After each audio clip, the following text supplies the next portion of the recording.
everyone, Nev here, and this is the next installment of the deep dive into the Pacific Northwest Tarot. And this is the bag I made for it. I showed this last episode. I don't know what part we're on now. I think 6, but I'm not sure. But today we will be doing the 3s and the 4s in the Minor Arcana. So I'm just going to take everything out here. We got the book. And I kept the 3s and 4s on top. So, we have the, 3 of Wands, 3 of Cups, 3 of Swords, 3 of Pentacles, 4 of Wands, and let me make sure I'm in frame here. 4 of Wands, 4 of Cups, 4 of Swords, and 4 of Pentacles. All right, so I'm going to set these over to the side. All right, let me see. All right, so I'm gonna do the 3s first here. All right, so 3s. In general, 3s have a lot to do with relationships, our relationships with others, or our group dynamics, and also growth. So that's the general theme of 3s. And we can really see the relationship aspect with 3 of the cards, the 3 of Cups, the 3 of Swords, and the 3 of Pentacles. So the 3 of Cups is very much about a sort of friendship, gathering, I would say teamwork. Both the 3 of Cups and the 3 of Pentacles are very much teamwork energies, whereas the 3 of Cups is a bit more of a social teamwork, whereas the 3 of Pentacles is a bit more productive. Like, there's a productive nature to the 3 of Pentacles. There's these wasps, I think, these paper wasps working together to create their home. And then we have the butterflies here that are just more, they're gathering more on a social level.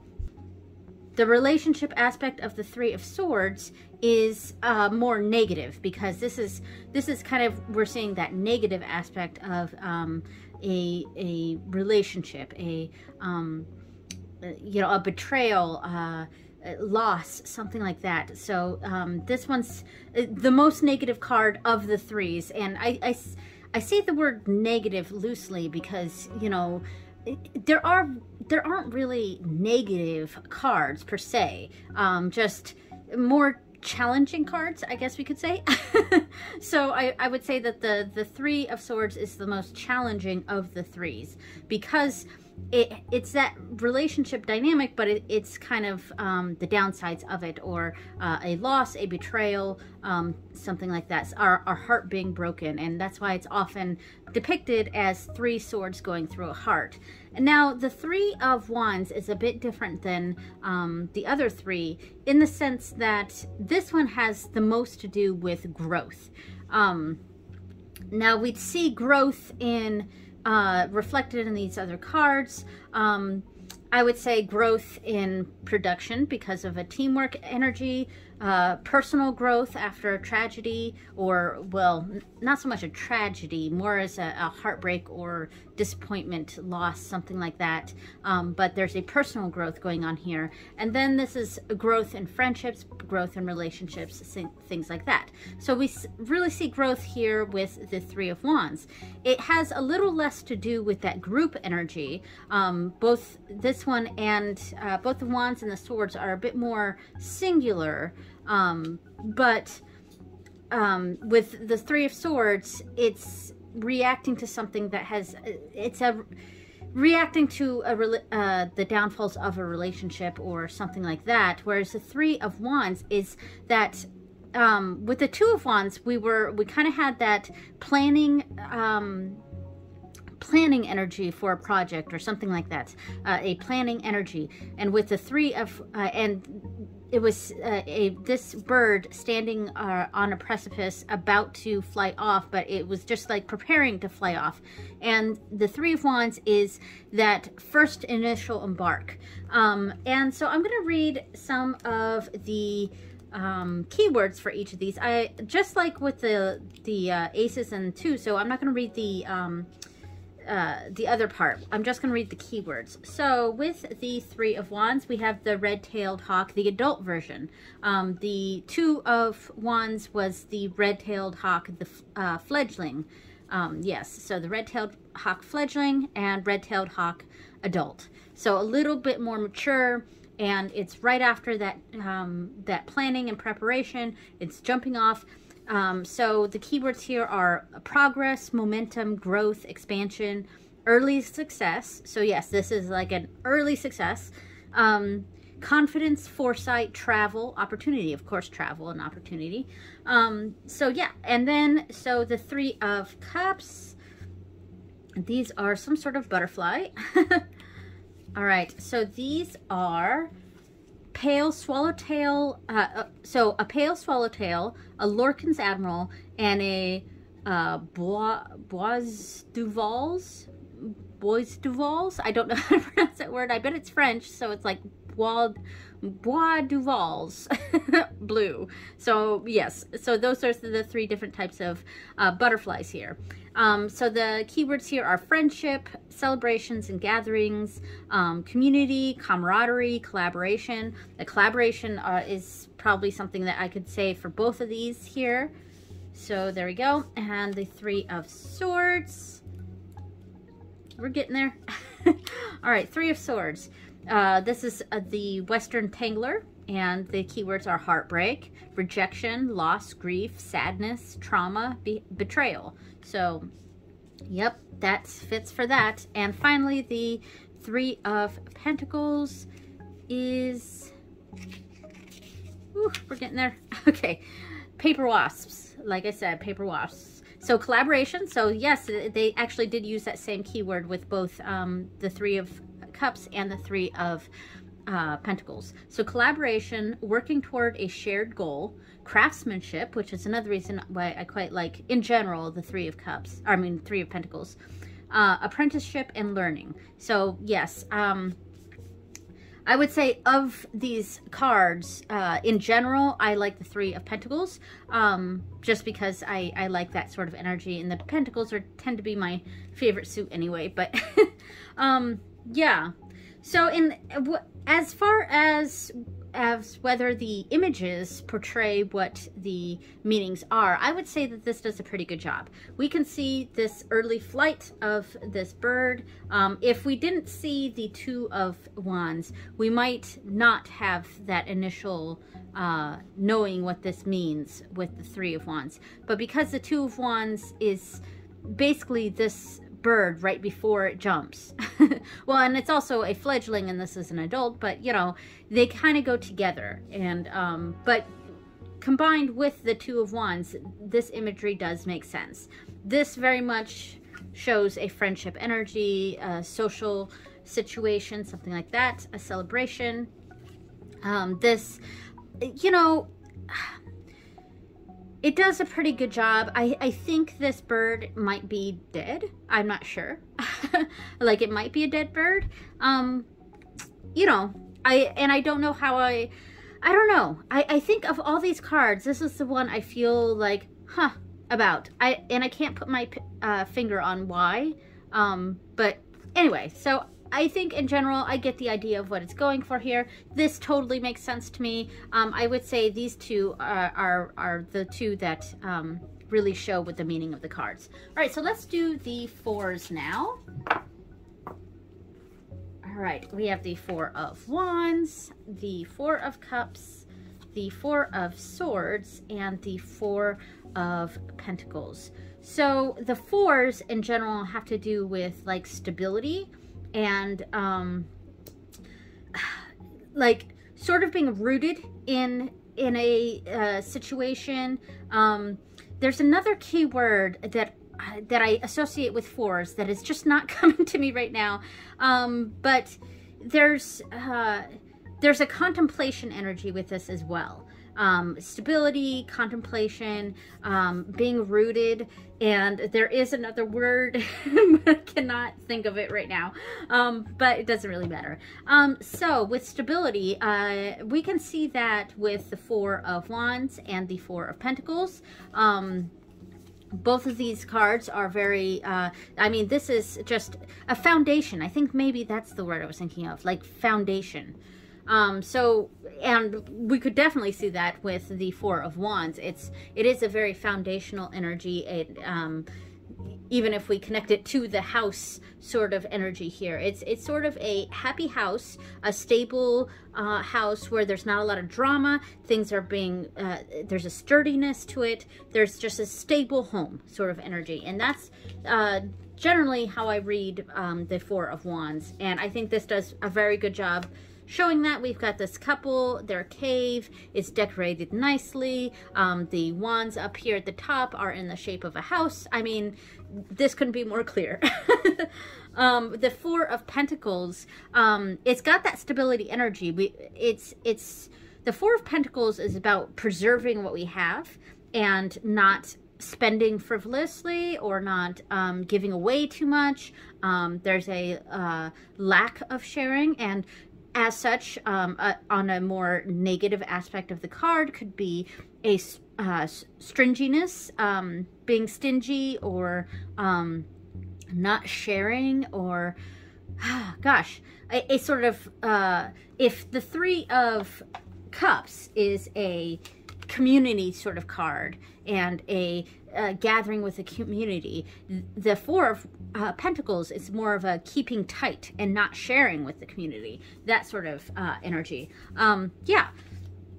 Now, so these two cards, I do have a bit of trouble understanding the imagery with the meanings of the cards. So the Four of Cups I tend to think of as almost an apathy, like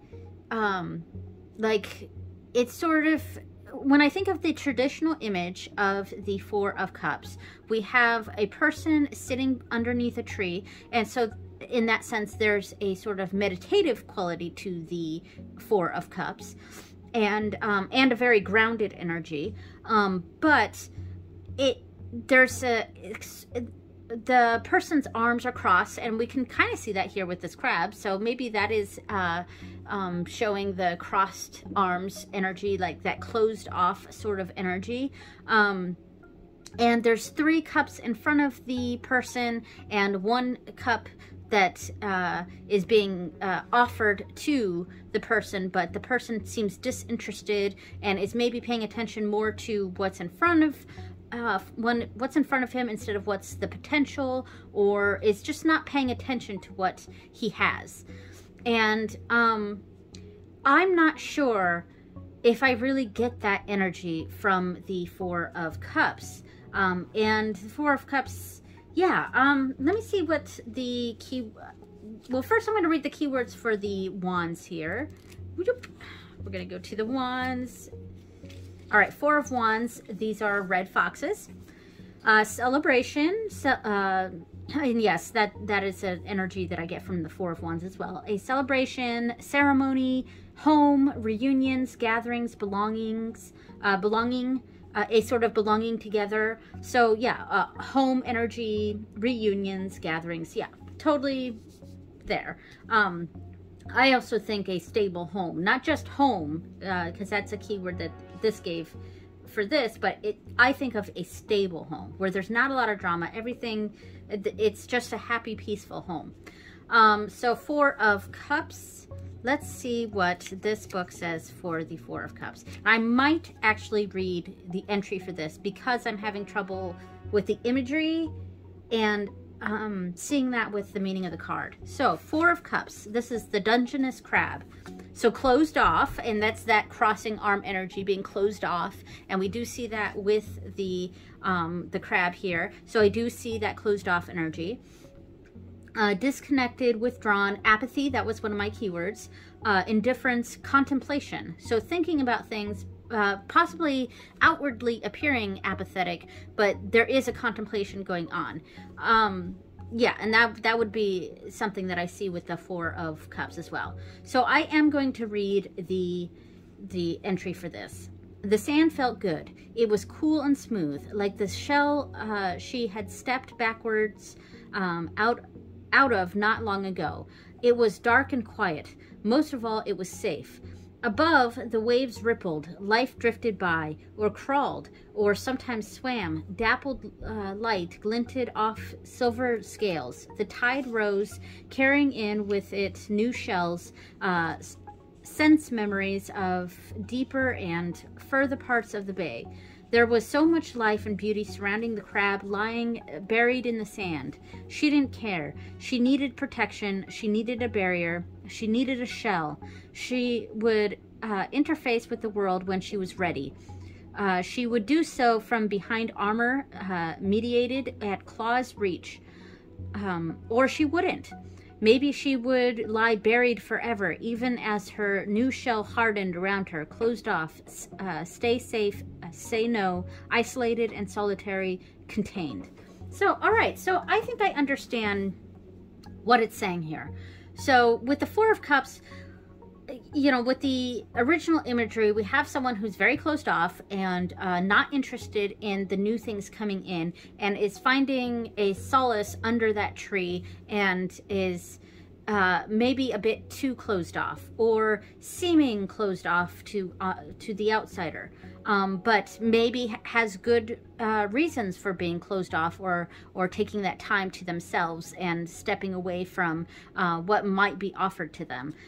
So the Dungeness crab here is it doesn't care about all the good things that the beach is bringing up to it, her in this situation, but all the good things that are passing by. It's finding a lot of solace in the cave that it lives in, that she lives in, and yeah, so, okay, I get where they're coming from here, and I'm going to have to try to remember that when this card comes up, because this alone, I did have trouble connecting to the meaning. All right, and I have a sort of similar feeling with the Four of Swords here. All right, the Four of Swords. So, excuse me, my throat is just, I've been drinking water all day, but my throat is starting to get scratchy here. But anyway, so the Four of Swords in general has a lot to do with rest. And like, it's very rooted, that word that I said before, a rooted energy. And we do see that with maybe all three of these, and a bit of the four. Like, there's a stableness with both the four and with the wands and the pentacles, whereas with this one, there's a stable energy, but we're kind of celebrating and sharing with others, whereas the Four of Pentacles is a closing off, and which is also the Four of Cups, and holding our resources tight, whereas the Four of Swords here is a very rooted energy, very stagnant, not going anywhere, and a great need of rest and contemplation, and maybe meditative, in which case both of these cards would have that meditative energy. Yeah, so it really is like, when I see the Four of Swords, I think there's a need for rest. There is a need to go within and just stay put and not move. And that could be a negative of the card too, being stuck in a situation or being too lazy. That's also a sort of negative of or darker side of the Four of Swords. So let's see what the card says for this. So this is a Moonglow anemone. Anemone. Contemplation, rest, recuperation, peace, meditation, relaxation, self-care. So that's a good one too. Feeling overwhelmed, taking a break or needing a break. Yeah. So because I don't fully understand the imagery for this one with the Four of Swords, I'm also going to read the entry for this. So breathe in, breathe out. The water surrounds you. It flows around you. It flows through you. It moves your tentacles in a gentle rhythm, like a trusted dance partner. Here in the intertidal blue, you only need to wait as the life-filled waters spiral around you. Rest, and they will bring you all you need. Slow down, feel the breath of the ocean, the same as yours, but on a different time scale. Tide flowing in, tide flowing out. So I think we're getting the energy of this card through the movement of the seaweed and the anemone itself. Yeah, so I think it's sort of a go with the flow sort of energy, but a very rooted, let the world move around you sort of energy. So, all right, I can see where that's coming from. And finally, I'm just going to read the keywords for the Four of Pentacles here. All right, so this is the acorn woodpecker. So hoarding or saving, possessiveness, materialism, security, but also insecurity, boundaries. So boundaries is a good card, keyword for this as well. So yes, I think these two, do a very good job showing what the meaning of the cards are. These two I have trouble with. The book does help with that a bit, but yeah, I think over time I'll start to understand the feelings of this more. And I'll probably have to look more closely at, like, each time the Four of Cups comes up, I'll have to be like, okay, the crossed arms, the crossed claws, got it. All right, so there we go. So now what we are going to do is we are going to do a quick reading of, quick two-card reading with each thing here. Okay, I have all the cards right here, and I've shuffled this a lot, but I'm going to do one more quick little shuffle here. And all right, so with the Three of Wands, we have the Hermit, and we have the Two of Wands. That's so interesting that it comes after the Three of Wands. So, I would say that if I saw this particular combination, I would think that there was a sort of just coming out of our shell sort of energy.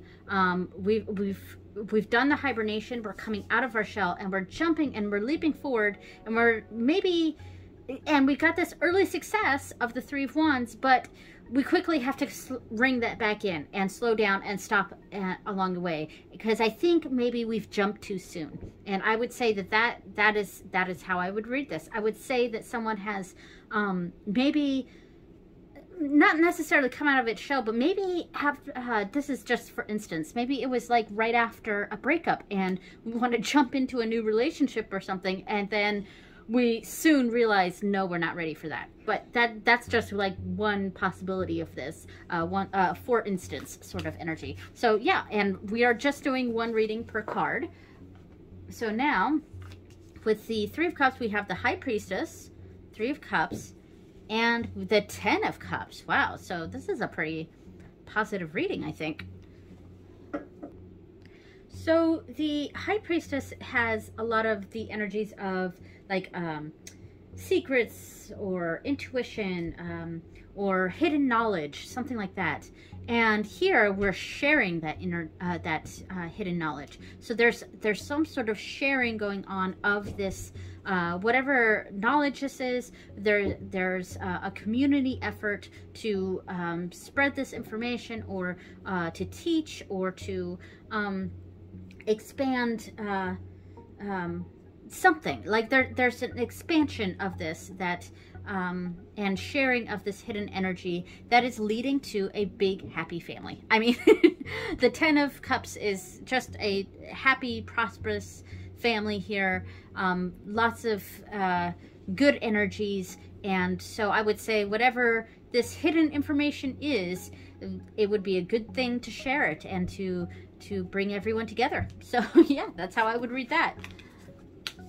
All right, so now the Three of Swords, we have the King of Cups, wow, with the Ace of Cups, wow. So I think there was some sort of betrayal or heartbreak or something like that. And we have this mature energy around it. So dealing with that in a very mature way, handling this, or we've come into it with a very mature attitude. And so this happened, but I feel like maybe the King of Cups was sort of aware of this, and came in with, like, knew this was going to happen. It's still a crushing blow, but we've got that foundation of just this mature emotional response to it, and that leads to an outpouring. You know, there's a maturity, but there's, you know, the Ace of Cups for me is, it's crying a river, especially right after the Three of Swords. It is crying, that it's letting that energy out, letting those emotions out, but we're starting from a place of maturity. And I think that's going to handle us well. Like, we're going to handle it well because we've got that maturity going into this heartbreak. And yes, we need that release of emotions. And that's really how I see the Ace of Cups, is kind of just crying a river, especially after the Three of Swords. So yeah, that's how I would see this. Like, this happened, it's hugely emotional, and it's perfectly fine to cry it out. But we're coming from a place of maturity. We kind of knew that this was going to happen. So yeah, that's how I would read that. For some reason, I thought I skipped a card, but I did not. I don't know what was going on there. But all right, so the Three of Pentacles, that teamwork energy.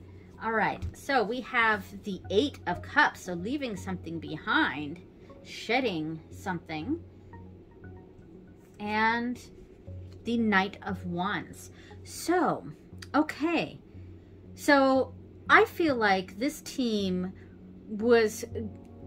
started off doing something else, and whatever it wasn't working. And that team sort of came together and moved on to a Knight of Wands energy. So there was like, this didn't work. Let's pull together. Let's go to this. Let's go full force into this. And yeah, I think it quickly took a new direction. And this is something it seems like the team is on board of, and there's a lot of enthusiasm about this new direction. So yeah, that's how I would read that. Pretty straightforward, I think, with these. So now we have the Four of Wands, that stable home life energy. Nine of Cups, stable home life, and the Emperor. Okay. Wow. So I feel like there's a sort of leadership energy here, or maybe there's something going on with the head of the household, because the Emperor has that energy, that head of household type of energy, and it doesn't necessarily mean the father of the family or the man, because, you know, there's not always that energy in the house. And that's when we look at the Empress and the Emperor, we got to take the gender out of it. But if it was that, if in a household, if there's a man in the household and he tends to be the one who provides or whatever, that this could be talking about this. Yeah, and I would say in general, there's the head of the household or something like that is very firm, but is doing a good job at providing this stable home and prosperous this home of plenty. I would say that in general, this is a reading that would really indicate a very positive situation at home. Even if there's some sternness and rigidity, in general, this is a pretty happy home. And yeah, that's how I would read that. Depending on the reading, I might have a different reading for that if the context was different. But these little sample readings, there really isn't a context. So I'm just sort of making up the context as I see fit. So with the Four of Cups, we have strength. So that same sort of firm energy, but a bit different. Maybe a sort of standing your ground sort of energy, maybe. And temperance. Huh, very interesting. So one way I might read this is with strength and the Four of Cups here, I might read that, especially with temperance following, I might read this as a stubbornness of being kind of stuck in someone's ways. And temperance is saying loosen up. You know, you got to have that balance. Yeah, strength sort of has that, you know, strong willpower, that's perseverance energy, but also like just sort of a with the Four of Cups, there could be a stubbornness, a refusal to see what's better, and just going with what you've been doing, a sort of sticking to what you've been doing, sticking to what you know, instead of exploring what could possibly make the situation better. Because strength is usually a positive card, but I'm sort of seeing that in this context as maybe a bit more on the challenging side. And sometimes it's always good to have strength, but sometimes we can get stuck in that strength energy and might, and that can turn into a stubbornness. So yeah, and then with temperance, it's like, you know, loosen up. You've got to be able to see that, you know, how you've been doing things isn't always the best way. And yeah, loosen up a bit, and there might be some more positive things in the future. Yeah, so there we go.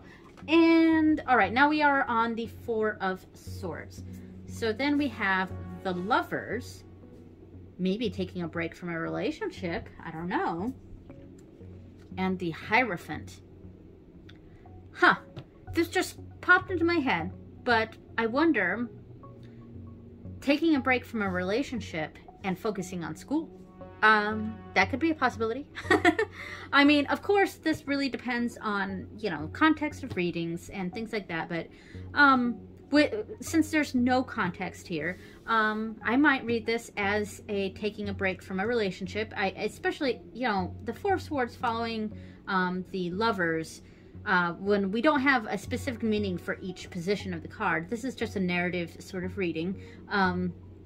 Yeah, taking a break from a relationship, putting a relationship on hold, and then focusing on bettering yourself, or, you know, the Hierophant definitely makes me think of school. I would, you know, I would think of something like that, a sort of focusing on career or school or something like that. Focusing on school, taking a break from a relationship. Yeah, that's possibly how I would read that.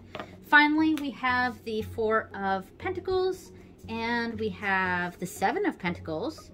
Okay, so that Seven of Pentacles energy is very, you know, stepping back from the hard work you've been doing and looking at the just growing energy of what your project or what you've been creating, or what you've been working on. And then we have that Four of Pentacles, which is like keeping it closed off and not sharing it, not ready to share it maybe.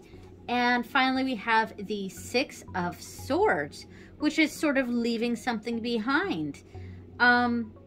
So, very interesting. This I find interesting because the Six of Swords, in my opinion, has a lot to do with like starting over.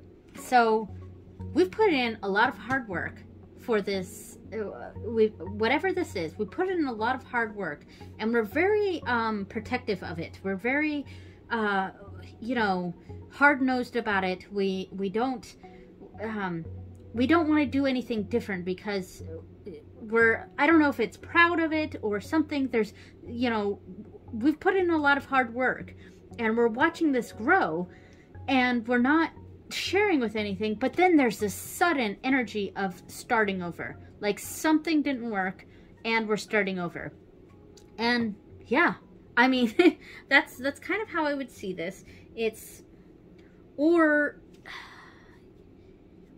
this, we're preparing for sort of the Six of Swords could also be a rite of passage or something like that. And in a different sort of context, maybe we're doing all this work and we're holding this in, we're not sharing, and then we're ready to have this rite of passage or whatever it is and open up.